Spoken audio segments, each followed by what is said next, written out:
Olá, eu sou Enoque Cotrim e esse é o canal Códigos em Tudo. Essa é a segunda mensagem da série Nas Entrelinhas. Não confunda, tá? Mesma roupa, mesmo cenário, também segunda mensagem, mas são séries que estamos passando de forma paralela, ou seja, a segunda mensagem do dia comenta um elemento da primeira mensagem que não usou palavras, mas que ainda assim fala bastante.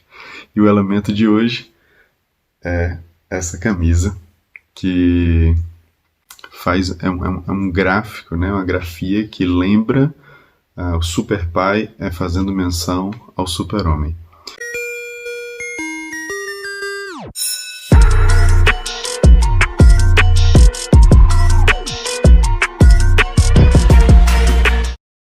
Se a gente for avaliar essa história, a história dos quadrinhos, o personagem de si, muito provavelmente ficaremos surpresos com tantas semelhanças com a história de Cristo. Mas, mais ainda, com a nossa história, quando a gente entende o nosso relacionamento com o Pai. Num breve resumo, quem é o Super-Homem? Super-Homem é um homem que tem poderes especiais, muita força e habilidades como visão especial, super velocidade, pode voar, enfim, muitos atributos sobre-humanos. Se a gente for fazer um comparativo em relação a Cristo, observe que Cristo é esse ser todo-poderoso que representa uma divindade, e aí esse Cristo vem habitar entre os homens e vive algumas limitações aqui. Então, se a gente fizer essa análise, é fácil ver o quanto o Super-Homem sofria para lidar com as limitações humanas. E isso mostra muita nobreza e muita honra desse personagem. Não é difícil a gente recordar de alguma cena, por exemplo, onde ele se permitiu ser preso. Parece até ridículo, né? O Super-Homem que pode destruir cadeias e demolir paredes e cofres com um sopro, com um toque, se permitiu ser algemado, se permitiu ir para uma cela e ficou ali. Cristo foi isso, né? Cristo é esse ser divino, pleno, superpoderoso, mas que escolhe viver entre os homens por um período e respeitar ou cumprir as leis, ou se deixar, ou se permitir ser preso pela lei local e daquele tempo, ainda que essa lei esteja errada, ainda que ela seja corrupta, um juízo ainda que não válido.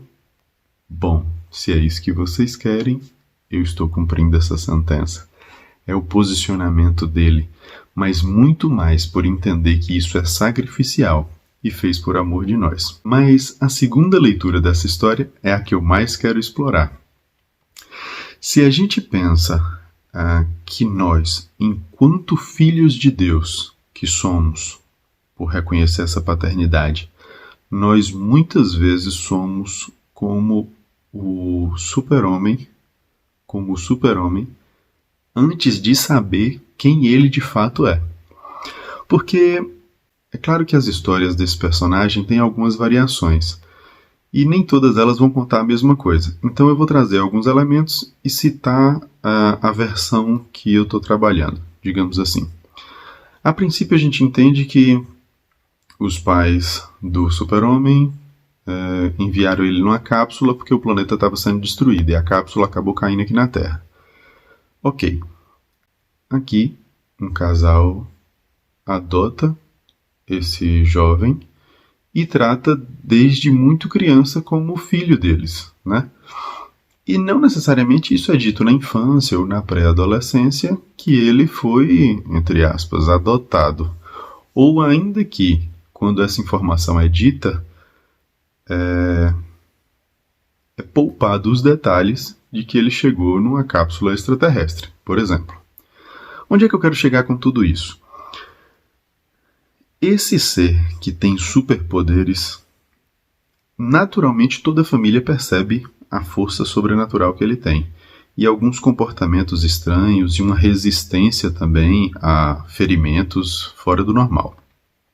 O detalhe aqui, se a gente for correlacionar com a mensagem postada mais cedo, onde eu trazia uma suposta rebeldia ou um comportamento de resistência do meu filho em algum momento, imagine essa mesma cena acontecendo com o super-homem. Enquanto ele se debatia para ter uma fralda trocada, seguramente os pais apanhavam bem mais.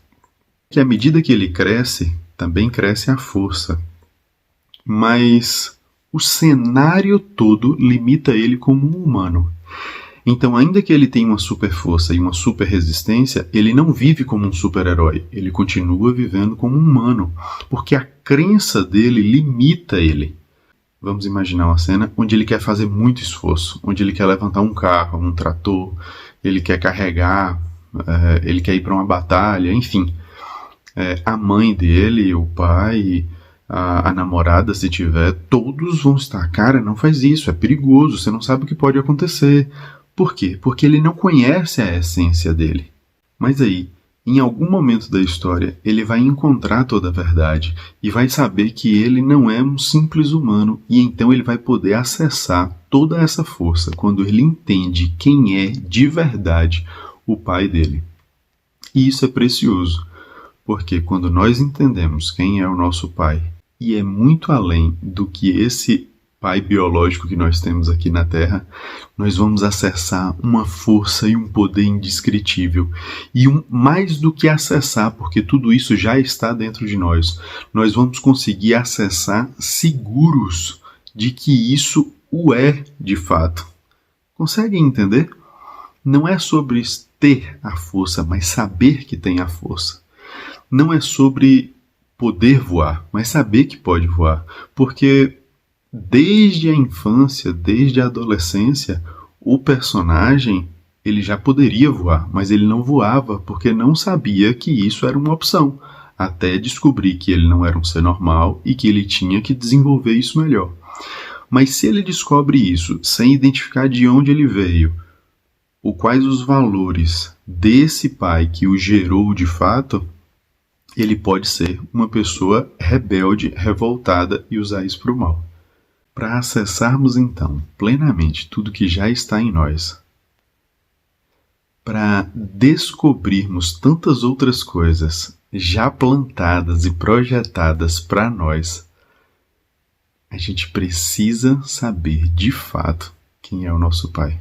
Muitas vezes nós nos sentimos como um filho adotivo aqui na Terra e nem entendemos por quê. Muitas vezes achamos que fomos abandonados pelo nosso pai biológico e nem entendemos por quê. Bem como o pai do Superman enviou ele numa cápsula para tirar de um mundo que estava sendo destruído e o enviou para a Terra, Deus, quando expulsa Adão e Eva do Éden, ele está fazendo a mesma coisa. Porém, não era o Éden que estava se corrompendo, nem o jardim, mas o corpo que eles habitavam. O pecado corrompeu o corpo de Adão e Eva. E se eles ficam no jardim, eles poderiam comer da árvore da vida e ficar eternamente condenados. Então esse pai que tanto nos ama, que tem tantos superpoderes e tem todos esses poderes para nós também, na incorruptibilidade, nos envia para a terra para nos salvar. Seja grato por esse Deus que tem limpado as suas sujeiras todos os dias, desde que você nasceu e você nem percebe. Se essa mensagem faz algum sentido para você e te abençoou, curta, compartilhe. Abençoe outras vidas. Deus abençoe o seu dia.